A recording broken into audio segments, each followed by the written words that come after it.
బాహు చాచింది నీ కోసమే, లేవనెత్తి రక్షించును.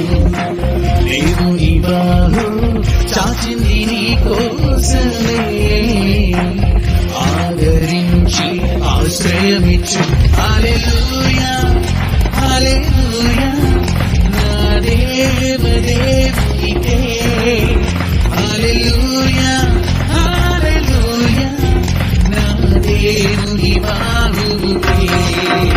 హల్లెలూయా హల్లెలూయా నా దేవదేవునికే.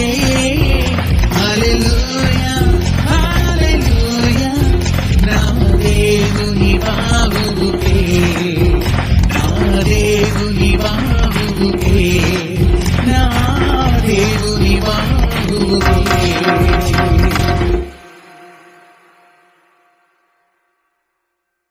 ప్రభునందు అతి మిక్కిలి ప్రియులైన దేవుని ప్రజలైన మీ అందరికీ మన ప్రభుల ప్రభువును రాజులకు రాజును రక్షకుడైన దేవుని నామములో శుభాలు వందనాలు. దేవుని బాహు పరిచయాల తరపున మీ అందరికీ ఉదయకాల సమయంలో అనగా సెప్టెంబర్ నెల 25వ తారీఖు గురువారం దినమున మీ అందరికీ నేను తెలియజేస్తున్నాను. సర్వోన్నతులను సర్వకృపాని దేవాతి దేవుని యొక్క కృపా కాపుదల క్షేమం మీకును మీ అనుదిన కార్యక్రమాలకు తోడయుండి అన్ని విషయాలలో ప్రభు క్షేమం విస్తరింపజేసి మిమ్మల్ని బలపరుచును గాక. విశ్వాసంలో భక్తిలో పరిశుద్ధతలో ప్రభు మిమ్మల్ని స్థిరపరుచును గాక. ఆమేన్. ప్రియమైన దేవుని వల్ల ప్రభు ఇచ్చిన నూతనమైన రోజులో మరి ప్రభు అనుగ్రహించిన చక్కటి లేఖన భాగము పరిశుద్ధ గ్రంథంలో నుండి యెషయా గ్రంథము 64వ అధ్యాయము 5వ వచనం చదువుదాం. యెషయా గ్రంథము 64వ అధ్యాయము 5వ వచనంలో దేవుని ప్రజలైన వారు యెషయా ప్రవక్త ద్వారా తెలియజేసిన చక్కటి మాట ప్రశ్నిస్తున్నారు ప్రభుని.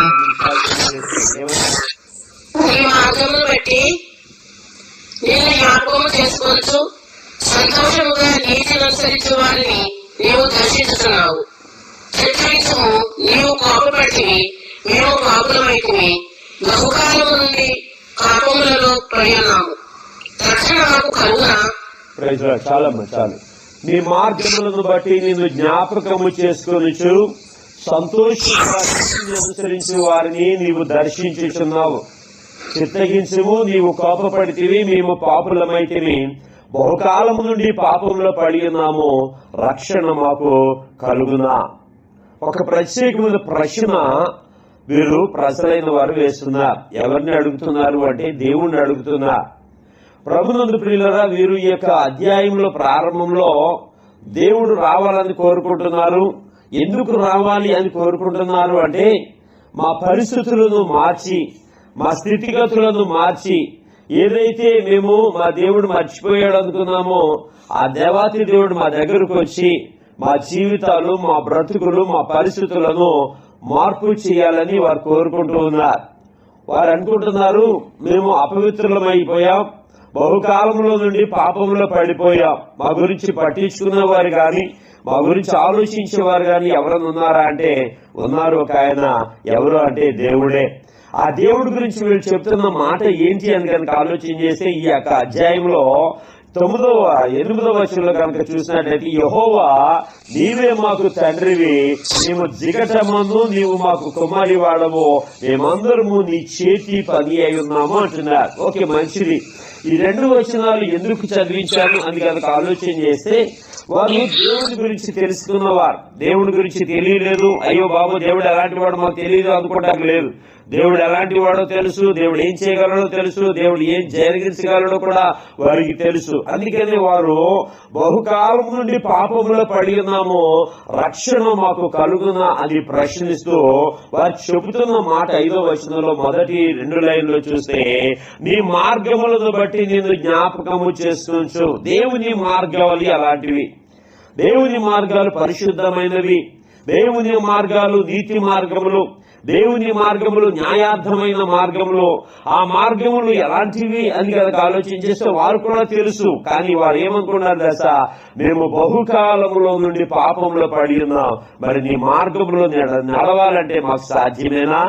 నీ మార్గంలో మేము నడవాలి అంటే, అనుసరించాలి అంటే సాధ్యమా అంటే సాధ్యము కాదు, కానీ సాధ్యమే.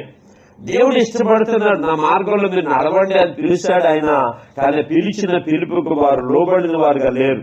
కాబట్టి ప్రియదేవులారు, ఈ ఉదయకాల సమయంలో వారు అడుగుతున్న ప్రశ్నకు ఆ యొక్క అనుభవం ఏంటి? రక్షణ మాకు కలుగునా అంటున్నారు. ఏమండి, దేవుడు రక్షించేవాడుగా ఉన్నాడు, ఆయన విడిపించేవాడుగా ఉన్నాడు, ఆయన విమోచించేవాడుగా ఉన్నాడు. అన్నిటికంటే ముఖ్యంగా రక్షింపనేరకున్నట్లు ఆయన హస్తము ఏం కాలేదండి, కురచ కాలేదు. కాబట్టి దేవుడు రక్షించేవాడుగా ఉన్నాడు. కాబట్టి వారు కూడా, అంటే వారి భయం ఏంటి అంటే, బహుకాలంలో నుండి పాపంలో పడిపోయాం, మా పరిస్థితులు ఎలాగున్నాయి అంటే 6వ వచనం చదవండి. వారి పరిస్థితులు ఎలాగున్నాయో వారు తెలియజేస్తున్నారు అక్కడ. మేమందరము అపవిత్రుల వంటి వారు మీటిని, మా నీతి క్రియలన్నీ మురికి గుడ్డవలే రాయను. మేమందరము ఆకు వలె వాడిపోతుంది, గాలివాన కొట్టుకొని పోవునట్లుగా మా దోషములు మమ్మల్ని కొట్టుకొని పోయాను. చూడండి, అక్కడ వారికి చెప్పుకుంటున్నారు, వారి సర్టిఫికెట్ వారికి ఇచ్చుకుంటున్నారు. ఏమంటున్నారు? మేమందరము అపవిత్రుల వంటి వారమైతిని, మా నీతి క్రియలను మురికి గుడ్డవలే ఆయను, మేమందరము ఆకుల వలె వాడిపోతిని, గాలివాన కొట్టుకొని పోయినట్లుగా మా దోషములు మమ్మల్ని కొట్టుకొని పోయినట్టున్నారు. మరి ఇలాంటి పరిస్థితులలో దేవుని మార్గములలో నడవాలి అంటే, నీతిని అనుసరించు ఆ మార్గంలో నడవాలి అంటే సాధ్యమంటే సాధ్యము కాదు. It's very dangerous thing. అంటే ప్రమాదకరమైన పరిస్థితి అని ఎందుకంటున్నాను అంటే, దేవుని మార్గాలేమో పరిశుద్ధమైన మార్గాలు, వీరందరూ ఏమో పాపుల వంటి వారైతే వారందరూ నీతి క్రియలన్నీ మురికి గుడ్డల వంటి వారు అయిపోయి, మరి మురికి గుడ్డల వంటి వారుగా మారిపోయిన వారి నీతి క్రియలను బట్టి దేవుడు వారిని నడిపిస్తాడా అంటే దేవుడు వారిని నడిపించాడే. ఎందుకంటే ఆయన పరిశుద్ధుడు కనుక ఏమంటాడు, నేను పరిశుద్ధుడు కనుక మీరు కూడా పరిశుద్ధంగా ఉండాలి, నేను నీతి న్యాయములను అనుసరించి నడుచుకునే దేవుడిని కాబట్టి మీరు కూడా ఏం చేయాలి తెలుసా, నీతిని న్యాయమును అనుసరించే వారుగా ఉండాలి తప్పించి అలాగా నాకు వ్యతిరేకమైన ఆలోచనలు కలిగి ఉండే వారిని నేను మాత్రం దృష్టి సారించదు అంటాడు. అందుకని దర్శించాలట. ఎవరిని దర్శించుతున్నాడు ఆయన కనుక ఆలోచన చేస్తే ఆయన మార్గములను బట్టి ఆయన జ్ఞాపకం చేసుకోవాలి. ఆయన ఎప్పుడైతే మనం జ్ఞాపకం చేసుకుంటామో, ఏ విషయంలో జ్ఞాపకం చేసుకోవాలి?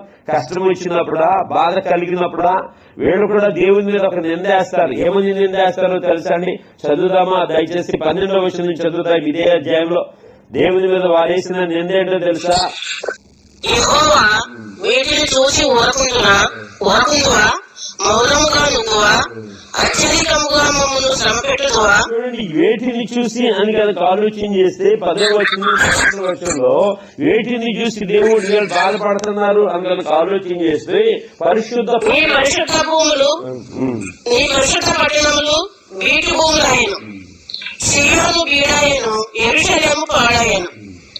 మా పితరులు నిన్ను కీర్తించుచుండిన మా పరిశుద్ధ మందిరము, మా శృంగారమైన మందిరము అగ్నిపాలయ్యను, మాకు మనోహరములైనవన్నీ నాశనమైపోయాను. చూడాలి ఏమంటున్నారు, మా పితరులు నిన్ను కీర్తించుచుండిన మా పరిశుద్ధ మందిరం. మరి మీరు మీ పితరులు కీర్తించారు, మీ పితరులు ప్రార్థించారు, మీ పితరులు దేవుని వాక్యం మీద ఆధారపడ్డారు, మా పితరులందరూ నిన్ను వెంబడించారు, మా పితరులు నీ మార్గంలో నడిచారు. కానీ మీరేమయ్యారు? వాళ్ళ పరిస్థితులు బాగోలేదు. వారు ఏంటంటే దేవుని మందిరానికి వచ్చిన వారుగా కాదు, దేవుని మందిరంలో సాగిలు పడిన వారుగా కాదు. కానీ వాళ్ళలో ఆశ ఉంది, వాళ్ళలో ఒక విడుదల కొరకు ఎదురు చూస్తున్నారు. వారు అంటున్నారు, అయ్యా మా మనోహరమైనవన్నీ కూడా నాశనం అయిపోయినాయి.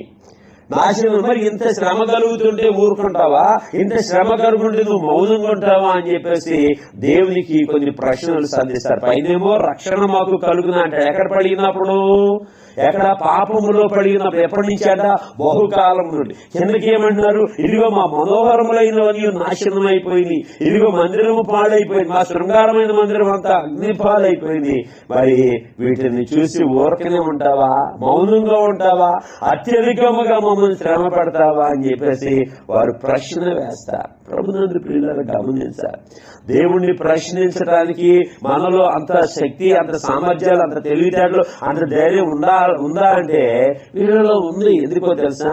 దేవుని గురించి బాగా ఎరిగిన వారు, దేవుని గురించి బాగా ఎరిగిన ఇశ్రాయేలీయులు ధైర్యంగా దేవుని దగ్గరికి వచ్చి మరలా సాగిలపడి, అయ్యో నీ మార్గంలో మేము నడవాలని ఆశ కలిగినాం, అయ్యో నీ మార్గంలో మేము జీవించాలని ఆశ కలిగినాం. మరి దేవుడు అడిగినప్పుడు దేవుడు అడిగినప్పుడు వారు ఏ సమాధానం చెప్పారో తెలుసండి. ఇర్మియా గ్రంథము 7వ అధ్యాయం 23వ వచనం చదువుదాం. ఇర్మియా గ్రంథము 7వ అధ్యాయం 23వ వచనంలో వారు దేవునికి ఇచ్చిన సమాధానం ఏంటో తెలుసా? ఇర్మియా గ్రంథము 7వ అధ్యాయం 23వ వచనంలో వారు దేవుడికి ఇచ్చిన సమాధానం, దేవుడు వారిని ఏం చేయబోతున్నాడు తెలుసా? ఏమంటాడండి? ఏదనగా నా మాటలు మీరు అంగీకరించిన ఎడల నేను మీకు దేవుడనే యుందును, మీరు నాకు జనుడై యుందురు. మీకు క్షేమము కలుగునట్లు నేను మీకు ఆజ్ఞాపించుతున్న మార్గం అంతటిని అందు మీరు నడుచుకోండి. చాలా ఇక్కడ చూడండి, వారితో చెప్తున్నాడు పైన. ఇక్కడ ఆ దహన బలులను, మాంసములను, బలులను కలిసి భక్షించడానికి కొన్ని విషయాలు వారికి చెప్తూ, మీరు నా మాటలు అంగీకరించినట్లా నేను మీకు దేవుడినై ఉంటాను, మీరు నాకు జనుడై ఉంటారు, మీకు క్షేమం కలుగునట్లు నేను ఏం చేయబోతున్నది తెలుసా? ఇదిగో నేను ఆజ్ఞాపించిన మార్గం అంతటి యందు మీరు నడుచుకోండి అని చెప్పేసి దేవుడు ఒక మాట చెప్తున్నారు. కానీ వారేమంటున్నారట 28వ వచనంలో, 24వ వచనంలో, అయితే వారు చెవి యొక్కకుండా ముందరికి సాగక వెనుక తీసు తమ ఆలోచనలు బట్టి తమ దుష్ట కాఠిన్యమును అనుసరించి నడుచుతూ వచ్చింది. చూడండి వాళ్ళ రిప్లై ఎలా ఉందో చూడండి, ఎంత బాధాకరంగా ఉందో తెలుసా? దేవుడేమో మీరు ఇగో నడవండి, నేను మీకు ఆజ్ఞాపించుచున్న మార్గం అంతటి యందు మీరు నడుచుకోండి అంటే వారన్నారు. అయితే వారు వినకపోయిరి, చెవి యొగ్గకుండిరి, ముందుకు సాగక వెనుకు తీర్చు తమ ఆలోచనలు బట్టి తమ దుష్ట హృదయ కాఠిన్యమును అనుసరించి నడుచుచూ వచ్చారట. తమ దుష్ట హృదయ కాఠిన్యమును అనుసరించి వచ్చారట. అలాంటి వారు మరి ఏ మార్గముల గురించి ఆలోచించడం మొదలు పెట్టారు అంటే దేవుని మార్గముల గురించి ఆలోచించడం మొదలు పెట్టారు. యెషయా గ్రంథం 64వ అధ్యాయం 5వ వచనం, అయ్యో రక్షణ మాకు కలుగునది. ఎందుకు కలుగుతుంది రక్షణ? రక్షణ కలుగుతుంది మీరు ఎంతకాలం పాపంలో పడినా సరే, ఇదిగో ఎంతకాలం ఎంత శాపగ్రస్తమైన పరిస్థితులు ఉన్నా సరే, ఎంత భయంకరమైన ఘోర పాపులుగా ఉన్నా సరే, ఇదిగో దేవుడు రక్షించే దేవుడైనా, దేవుడు కృప చూపించే దేవుడైనా, ఇదిగో ఆయన బాగు చేసే దేవుడైనా, మనోహర పట్టణముల పాడైపోయినా వాటిని మరలా తిరిగి ఎలా కట్టాలో దేవుడికి బాగా తెలుసు. తెలిసిన దేవాతి దేవుడు కోరుకునేదేంటో తెలుసా? ఆలోచించేదేంటో తెలుసా? ఆయన ఊహించేదేంటో తెలుసా? ఆయన తన కోరిక ఏంటో కనుక ఆలోచన చేస్తే ఆయన నా మార్గంలో నడవాలని దేవుడు ఆలోచన చేస్తున్నా. ఆయన మార్గంలో నడవాలి. ఆయన మార్గాలు ఏంటో జ్ఞాపకం చేసుకోవాలి. ఆయన ఏం ఆలోచిస్తున్నాడో జ్ఞాపకం చేసుకోవాలి. ప్రభునందు ప్రియుల యెషయా గ్రంథంలో ఉంది, మీ తలంపులు వేరు నా తలంపులు వేరు అంటాడు దేవుడు. నీ మార్గాలు వేరు నా మార్గాలు వేరు అంటాడు దేవుడు. నీ ఉద్దేశాలు వేరు నా ఉద్దేశాలు వేరు అంటాడు. ఎలా కలుస్తాయండి అవి? ఆయనేమో పరిశుద్ధుడైన దేవుడు, పరిశుద్ధ మార్గములలో మాత్రమే నడుస్తాడు. మరి మనము అపవిత్రులము, ఘోర బహుకాలం నుండి పాపంలో పడిన వారము. ఇలాంటి వారిని దేవుడు రక్షిస్తాడా అంటే నిజంగా ఏమో చెప్పలేదు. అందుకని వాళ్ళకి డౌట్ వచ్చింది, అయ్యా మాకు రక్షణ మాకు కలుగుతుందా అంటే ఎందుకు కలగదు? దేవుడు విడిచిపెడతాడా? దేవుడు గగనము చీల్చుకుని వచ్చును కాక అంటాడు. అక్కడ విశ్వాసంతో చెప్పారుగా వారు, గగనము చీల్చుకుని దిగు వచ్చును గాక, నీ సన్నిధిని పర్వతంలో తత్తరిల్లును గాక అంటాడు 64వ అధ్యాయం 1వ వచనంలో. మరి విశ్వాసంతో చెప్పిన అపరసలు దేవుని మార్గంలో ఎందుకు నడవలేకపోతున్నారు అంటే దేవుని మార్గంలో నడవాలి అంటే అంత ఈజీ కాదండి, అంత ఈజీ కాదు.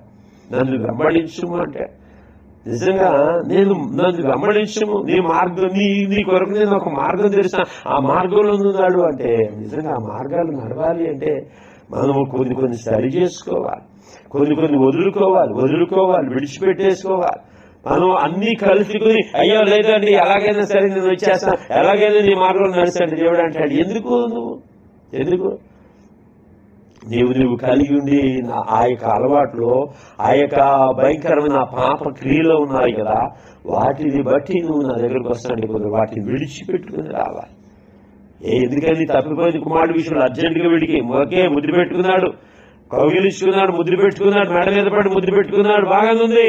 వెంటనే సేవలు చెప్పాడు, వీడికి తీసే ఈ వస్త్రాలు తీసే, ఇతనికి జోళ్ళు ధరించాలి, ఇదిగో జుట్టు బాగలేదు, వీడికి శరీరం బాగలేదు, వస్త్రాలు తీసేయి. మరలా వస్త్రాలు వచ్చేసినాయి, పాదరక్షలు వచ్చేసినాయి, చక్కగా అందంగా మారిపోయాడండి. మార్పు చేయాలి. లేదండి నేను పాత అలవాట్లే మాకున్నాయి అవి మార్చుకోలేకపోతున్నానండి, మాకు అలా గట్టిగా చెప్పరండి, లేదండి ఏదైనా ఎలాగున్నా పర్లేదండి, ఎలాగున్నా సరే ఆయన మార్గంలో నడిచేస్తామంటే ఎలా కుదురుతుంది? ఒకవేళ నువ్వు నడవాలన్నా సరే అక్కడ నువ్వు నడవలేవు. ఎందుకు తెలుసా? నీ మనస్సాక్షి గద్దిస్తూ ఉంటుంది, నీ మనస్సాక్షి గద్దిస్తూ ఉంటుంది. గుర్తుపెట్టుకోండి, ఏ ఉదయకాల సమయంలో బహుకాలం నుండి పాపంలో పడి ఉన్నాం, రక్షణ మాకు కలుగుతుందండి. ఎస్, కలుగుతుంది. దేవుడు దర్శిస్తున్నాడు. ఎవరిని దర్శిస్తున్నాడో తెలుసా? నీ మార్గంలను బట్టి నిన్ను జ్ఞాపకం చేసుకోవచ్చు. ఎస్, దేవుడిని జ్ఞాపకం చేసుకోవాలి. దేవుడు చేసిన మార్గం బట్టి, దేవుడిచ్చిన ఆలోచన బట్టి, దేవుడిచ్చిన ప్రవచనాన్ని బట్టి, దేవుడిచ్చిన వాగ్దానాలను బట్టి దేవుడిని జ్ఞాపకం చేసుకోవచ్చు. దేవుడు ఎవరిని విడిచిపెట్టేశారండి? ఆయన పాపంలో పడిన వారిని విడిచిపెట్టేస్తాడా? విడిచిపెట్టాడే. రోగంలో పడిన వారిని విడిచిపెట్టేస్తాడా? విడిచిపెట్టాడే. ఇగో అనేక రకాల శాపగ్రస్తమైన ఆ పరిస్థితుల్లో పడిన వారిని విడిచిపెట్టేస్తాడా? అలాగే విడిచిపెట్టేయాలంటే ఒక అత్తయ్య గారిని ఒక కోడల్ని ఏ దేశంలో వదిలేదుడండి దేవుడు? ఏ దేశంలో వదిలేదు దేవుడు? అలాగే విడిచిపెట్టేయాలంటే లోతును ఒక ప్రాంతంలో విడిచిపెట్టేది, ఆ సొదొమ గొమొర్రాలో విడిచిపెట్టేది. ఒక అత్తగారిని కోడల్ని అక్కడే వదిలేదు. ఎక్కడ? ఎవరు అత్తగారి కోడలు? Naomi Ruth. మోయాబు దేశం నుంచి మరలా బెత్లెహేముకి ఎందుకు వెళ్ళాలయ్యా? ఆ శాపగ్రస్తమైన పరిస్థితుల్లో ఉండండి, అక్కడే ఉండు అంటాడా? లేదు. ఓర్ప పోగొట్టుకుంది ఆ అవకాశాన్ని.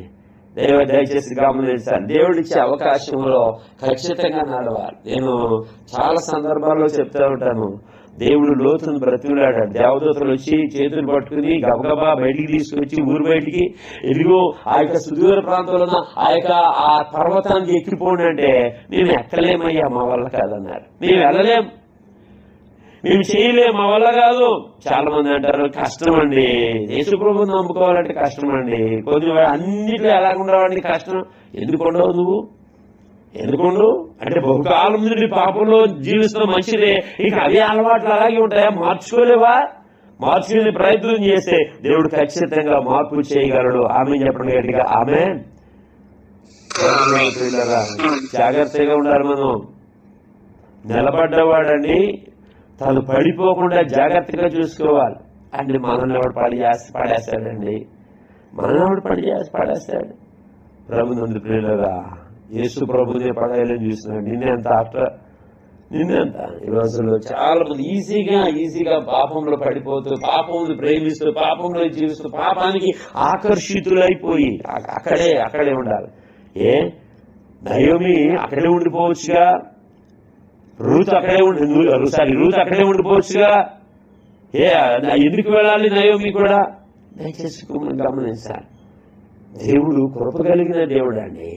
ఆయన ఒక మార్గంలో నిన్ను నడిపిస్తున్నప్పుడు ఆ మార్గము దేవుని మార్గం అని ఎరిగి ఎప్పుడైతే ఉంటామో మన క్రియలన్నీ కూడా దేవుడు మార్చేస్తాడండి. ఆమె చెప్పండి, ఆమె మన పరిస్థితిని మార్చగలడండి. మనం ఇక పాపంకి దాసులుగా కాకుండా పరిశుద్ధతకు దాసులుగా, నీతికి దాసులుగా చేస్తాడైనా. ఆ నీతికి దాసులుగా చేసిన దేవాతి దేవుడు ఆ మార్గంలో ఎవరైతే నడుస్తారో ఆ నడిచే వారిని ఆయన దర్శించే దేవుడు అయినాడు. దేవుని దర్శనం యొక్క అనుభవం దశ. దేవుని దర్శనం పొందుకున్న అబ్రహాము వాక్యము దర్శనం రూపంలో వచ్చిందంట. అబ్రహాము ఎలా మార్చబడ్డాడండి? అబ్రహాముగా మార్చబడ్డాడండి. విశ్వాసులకు తండ్రిగా మార్చబడ్డాడు. దేవుని దర్శిస్తే ఎలా ఉంటుంది? సమూయేలు దేవుడు దర్శించాడు. సమూయేలు పరిస్థితి ఎలా మారిపోయింది? ప్రవక్త. దేవునికి ప్రార్థించిన వారిలో ఎవరున్నారంటండి? దేవునికి ప్రార్థించిన వాళ్ళు అహరోను, సమూయేలు ఉన్నారండి. ఎందుకు ఉండాలి ఆ పేరు ఎందుకు ఉండాలండి? మోషే, అహరోను ఉన్నారు, సమూయేలు ఉన్నాడు. మిగతా వాళ్ళు లేరా? ఒక ఆధిక్యత. దేవుడే కనుక దర్శించకపోతే ఒక వ్యక్తి జీవితం మార్చగలరు. అంతేందుకండి ఆ యొక్క వాడు అడుగు భాగంలో పడి నిద్రపోతున్నా, ఒక ప్రసవ చేత నిద్రపోతా ఏంటి ఇలా పడుతున్నా, లేచి నీ దేవునికి ప్రార్థన చేయండి. అక్కడ ఒక వ్యక్తి ద్వారా దేవుడు హెచ్చరించాడే, నువ్వు రావయ్యా బయటికి ప్రార్థన చేయి. ఎంతకాలం ఇంకా నీ గురించి నువ్వు తెలుసుకోవా? ఉపద్రవం అక్కడ పొంచి ఉంది. అక్కడ బయట ఉపద్రవం చూసైనా సరే నువ్వు కన్నీరు కాచలేకపోతున్నావే. ఉపద్రవం పొంచి ఉంది అయినా కానీ పశ్చాత్తాప పడలేకపోతున్నావే. చాలా మందికి కుటుంబాల్లో పరిస్థితి పశ్చాత్తాపం అనేది రాలేదు, దేవుడిని బ్రతిమలాడుకోవటం అనేది రాలేదు. రెండోది, ఎవరైనా సరే ఏమంటే ప్రార్థన చేసి ఊరుకోవా నేను ప్రార్థన చేసుకున్నాను లేదు నీకు తెలుసా, నేను ప్రార్థన చేసుకున్నాను లేదా నీకు తెలుసా అని చెప్పేసి రివర్స్ లో దెబ్బలాడుతూ ఉంటారు. ఏం చెప్తాం అలాంటి వాళ్ళకి? ఈరోజు సేవకులు అయిన వారు కూడా మేము కూడా ఏం చెప్తాం? ప్రభునందు ప్రియులారా గమనించాలి. ఏదో ఆశ కలిగి అమ్మ ప్రార్థన చేద్దాం, దేవుడిని బ్రతిమలాడుకుందాం, దేవుడి దగ్గరికి రండి అంటే ఎక్కడ దేవుడి దగ్గరికి రారు, దేవుడిని బ్రతిమలాడుకో. దేవుని దర్శనము ఈ అంత్యకాల దినాల్లో ఆ రోజు దేవుని దర్శనం పొందుకున్న అబ్రహాము మొదలుకొని ఎవరినైతే దేవుడు దర్శించాడు వారి ప్రతి పరిస్థితి మారిందే. యెషయా ప్రవక్తను దేవుడు ఎదుర్కొన్నాడు, ఇర్మియాని ఎదుర్కొన్నాడు. ఇర్మియాని దేవుడు ప్రవక్త దర్శిస్తే ఇర్మియా పరిస్థితి మారిపోయిందే. ఈ రోజు కూడా ఇర్మియా గురించి మనం మాట్లాడుకుంటున్నాం కదా ఇన్ని సంవత్సరాల తర్వాత కూడా. కాబట్టి దేవతి దేవుడు తన మార్గములలో నన్ను నడిపించడానికి ఇష్టపడుతున్నా. అలాంటి వారిని దేవుడు దర్శిస్తాడట. మరి మిగతా మార్గాల్లో ఆయనకు అవసరం ఏముంది? ఆయనకు అవసరం ఏముందండి? ప్రభునందు గమనించాలి. బెతస్దా కోనేరు దగ్గర పడి ఉన్నాడు 30 సంవత్సరాల నుంచి. వాడు అక్కడ పడి ఉండుట చూచి ఎలా తెలుసండి? ఆయనకి ఎరిగి ఉంది. ఎలా తెలుసు? సరే తెలుసుకున్నాడు, వెళ్ళాడు. లేవయ్యా లేచి నీ పరుపు ఎత్తుకుని వెళ్ళిపో అంటే వాళ్ళు లేదండి పరుపు ఎక్కడ ఉంచుతానండి, ఇక్కడే కొన్నాళ్ళు ఉంటానంటే ఎలా ఉంటుంది? నీ మార్గం ఇది కాదు, నువ్వు పరిశుద్ధమైన మార్గంలో నడవాలి. రా బయటికి, ఆ పాప కోపంలోంచి బయటికి రా. ఆ పాపంలో ఉన్న నీకు రక్షణ కలుగుతుంది అనుకుంటే ఖచ్చితంగా రక్షణ కలుగుతుంది. రక్షించే మనసు కలిగిన దేవుడిని నేనున్నానని యేసు ప్రభు ఆ రోజు ఆ వ్యక్తిని రక్షించకపోతే, ఆ వ్యక్తిని తమ మార్గంలో నడిపించుకోవడానికి ఇష్టపడకపోతే ఇంకా ఆ రోగ శయ్య మీదే పడి ఉండేవాడే, ఆ పాప శయ్య మీద పడి ఉండేవాడే, ఆ స్థితిలోనే పడి ఉండేవాడే, ఆ మురికులోనే ఆ కోపంలోనే పడి ఉండేవాడే. కానీ దేవుడి ప్రేమ ఏంటి దశ బయటికి రప్పించాలి. దేవుని మార్గములలో నువ్వు నడిపించుకోవటం దేవుడికి ఇష్టమండి దయచేసి. అందుకనే దేవుడు ప్రేమ తన ప్రజలైన వారికి సమృద్ధిగా దొరికిందా కొంచెమే దొరికిందా అని ఎవరన్నా చెప్పండి అన్నమాట. దేవుని ప్రేమ తన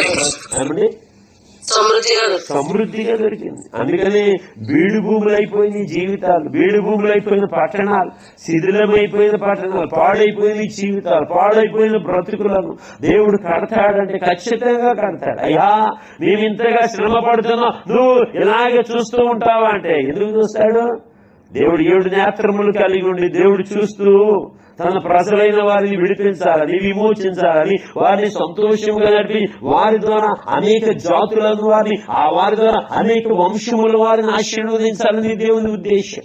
అబ్రహాము పడే ఆదికాండం 12వ అధ్యాయంలో నీ ద్వారా అనేక మందిని ఆశీర్వదించాలి, నేను గొప్ప జనముగా చేస్తా అంటే ఆ గొప్ప జనం అందరూ కూడా ఎవరి మార్గంలో నడుస్తున్నారని? దేవుని మార్గంలో నడవాలి, ఖచ్చితంగా దేవుని ఆలోచనలో నడవాలి, దేవుని ఉద్దేశంలో నడవాలి, దేవుని యొక్క ప్రణాళికలో నడవాలి, దేవుని యొక్క ఉపదేశాలలో నడవాలండి.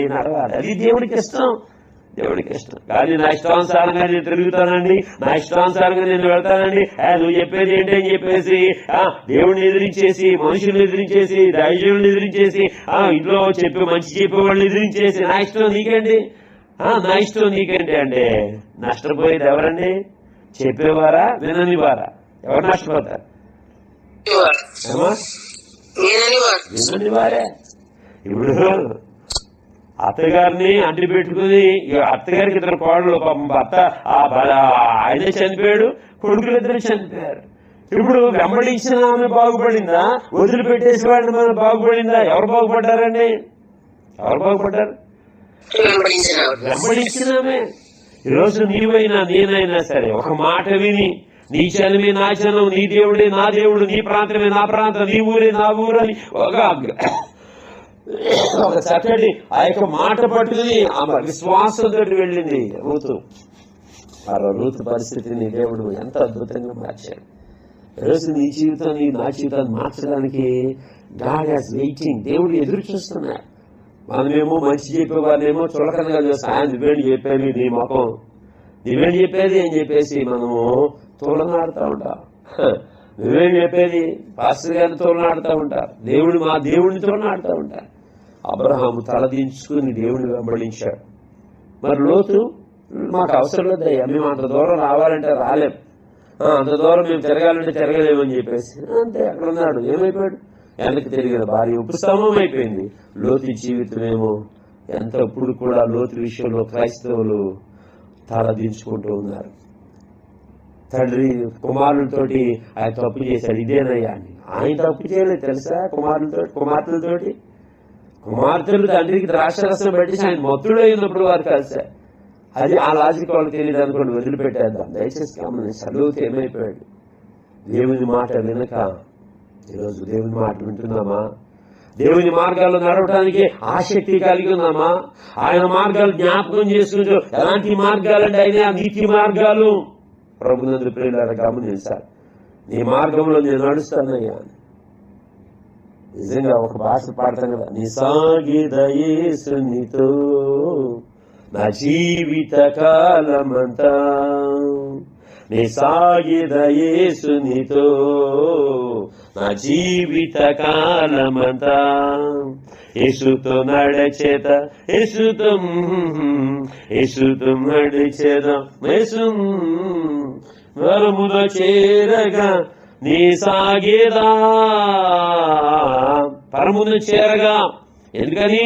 ఆ మార్గము ఎక్కడికి అంటే పరలోక రాజ్యం చేరడానికి. అందుకని యేసు ప్రభువు అంటారు, నేనే మార్గము, నేనే సత్యము, నేనే జీవము, నా ద్వారా తప్పించి ఎవరు కూడా తండ్రి అయిన దేవుని దగ్గరకు చేరరు. అయ్యా మేము పాపంలో ఉన్నాం, మాకేంటి అంటే పాపం నుంచి బయటికి రా, రక్షించే దేవుడు నేనున్నానంటే. కాబట్టి రక్షణ కలుగునా అంటే మనం ఏం చెప్పాలండి? ఖచ్చితంగా రక్షణ కలుగుతుంది. ఆయన నిన్ను రక్షించడానికి గగనము చీల్చుకుని వస్తాడట. ఆయన సన్నిధిని పర్వతములు వణుకుతాయి, పర్వతములు తత్తరిల్లుతాయి. ఎందుకో తెలుసా? అయ్యో అంతవరకు పాప కోపంలో కూరుకుపోయిన వారు ఇక ఏ మార్గంలో నడవటానికి ఇష్టపడుతున్నారండి? దేవుని మార్గంలో నడవటానికి ఇష్టపడుతున్నారు. దేవుని మార్గంలో ఎప్పుడైతే నడుస్తూ దేవుని మార్గాలు జ్ఞాపకం చేసుకుంటారో, ఇదిగో సంతోషంగా నీతిని అనుసరించి నడుచుకుంటారో అలాంటి వారిని దేవుడు దర్శించే దేవుడు అన్నాడు. ఎందుకు దర్శిస్తాడు చెప్పాలి? దేవుడు ఎందుకు దర్శిస్తాడు చెప్పండి అమ్మా? దేవుడు ఎందుకు దర్శిస్తాడు? కరుణించడానికా? కరుణిస్తేనే కదా దర్శిస్తాడు. కరుణించకపోతే ఎలా దర్శిస్తాడు? ఎందుకు దర్శిస్తాడో తెలుసా? దీవించడానికి, ఆశీర్వదించడానికి, బాగు చేయటానికి, వారి పరిస్థితులు మారటానికి. అందుకనే వాడు 10-11 వచనాల్లో వారు దేవుడికి మొరపెట్టుకున్నారు, అయ్యా అత్యధికముగా మమ్మల్ని శ్రమ పెడతామంటే శ్రమ నుంచి విడిపించడానికే దేవుని దర్శనం. శ్రమ నుంచి విడిపించడానికి, పేదరికం నుంచి విడిపించడానికి, రోగం నుంచి విడిపించడానికి, పాపం నుంచి విడిపించడానికి ఆయన దర్శనం. ఆయన దర్శించుచున్నాడట. అటువంటి దర్శన భాగ్యం ఆ రోజు అబ్రహాము మొదలుకొని ఈ రోజు వరకు అనేక మందిని ఆయన దర్శిస్తూ ఉన్నాడు. ఒక మాట జకరియా అద్భుతమైన ప్రవచనం చెప్తాడు. ఏమైంది ప్రవచనం తెలుసా? చెప్పి నేను ముగిస్తాను. లూకా రాసిన సువార్త 1వ అధ్యాయము, లూకా రాసిన సువార్త 1వ అధ్యాయం అద్భుతమైన ఆ యొక్క ప్రవచనం తెలియజేస్తూ ఏమంటాడు అంటే, లూకా రాసిన సువార్త యేసు ప్రభు వారి గురించి 1వ అధ్యాయము 75వ వచనం చదువు. 8:75 చదువుదా తీశారండి. జకరియా పరిశుద్ధాత్మ పూర్ణుడై ఇట్లు ప్రవచించాడు. ఏమని ప్రవచించాడట? ఎవరు తీరేదేమో, మొత్తం వదిలి మూసారు బైబిల్స్. ప్రభు అయిన ఇశ్రాయేలు దేవుడు స్తుతింపబడును గాక. ఆయన తన ప్రజలకు దర్శనమిచ్చి వారికి విమోచన కలుగజేశారు. ఆమె చాలా వారికి తన ప్రజలకు దర్శనమిచ్చి. దేవుడు ఎందుకు దర్శిస్తున్నాడో తెలుసా? వారిని విమోచించడానికి దర్శిస్తున్నా. విమోచించడానికి, రక్షణ కలుగునని ప్రశ్నించారే అలాంటి వారికి విమోచన కలుగుతాడు. దేని నుంచి విమోచన అంటే బహుకాలం నుండి పాపంలో పడిన వారిని విమోచించడానికి. దయచేసి గమనించాలి. దేవుడు కోపపడ్డాడు. ఆయన కోపం ఎంతకాలం ఉంటుందండి? ఎంతకాలం? నిమిషం మాత్రమే. కానీ ఆయన రక్షణ గాని, ఆయన ప్రేమ గాని బహుకాలం ఉండదు. అలాంటి దేవుని ప్రేమను ఎరిగి ఆయన మార్గమును బట్టి ఆయన జ్ఞాపకం చేసుకోవచ్చు.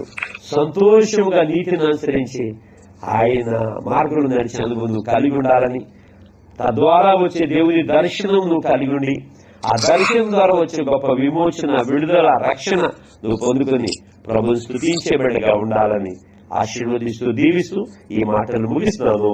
దేవుడి మాటలు దీవించి ఆశీర్వదించి మనందరినీ కూడా ఆయన నీతి మార్గంలో నడిపింపచేస్తున్నది గాక. ఆయన దర్శనం అనుగ్రహించి వాళ్ళను మరి ప్రతి పరిస్థితులను ఆయన ఆశీర్వాదాలతో దీవులతో నింపి నడిపించుకున్నది గాక. ఆమేన్, ఆమేన్, ఆమేన్.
ప్రభునందు ప్రియమైన దేవుని వల్ల ఇంతవరకు దేవుని యొక్క వాక్యం ఉన్నారు కదా. అవును, గగనము చీల్చుకుని వచ్చిన దేవుడు ఎవరిని దర్శించడానికి ఇష్టపడుతున్నాడు అంటే ఆయన మార్గములను జ్ఞాపకం చేసుకుని ఎవరైతే నేను అనుసరిస్తారో అలాంటి అనుభవం కూడా కలిగి ఉండాలని కోరుకుంటూ ప్రార్థన చేసుకున్నామా.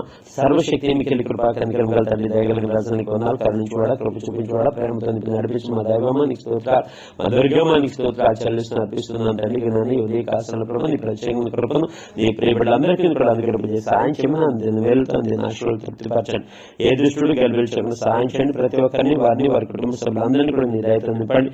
వారి చుట్టూ నీ అజ్ఞాన్ని కాంచి సాయం చేయండి. ఎవరైతే బలహీనులుగా, రోగులుగా, వ్యాధిగ్రస్తులు అలాంటి వారిని స్వస్థపరచండి. ఎవరైతే ఏ శ్రమలలో ఉన్నారో ఆ శ్రమలో ఉన్న వారిని విడిపించాలి. సర్వశక్తి గల దేవుడి కనుక మీరు విడిపించి వారికి రక్షణ భాగ్యం మీరు అనుగ్రహించే సాయం చేయండి.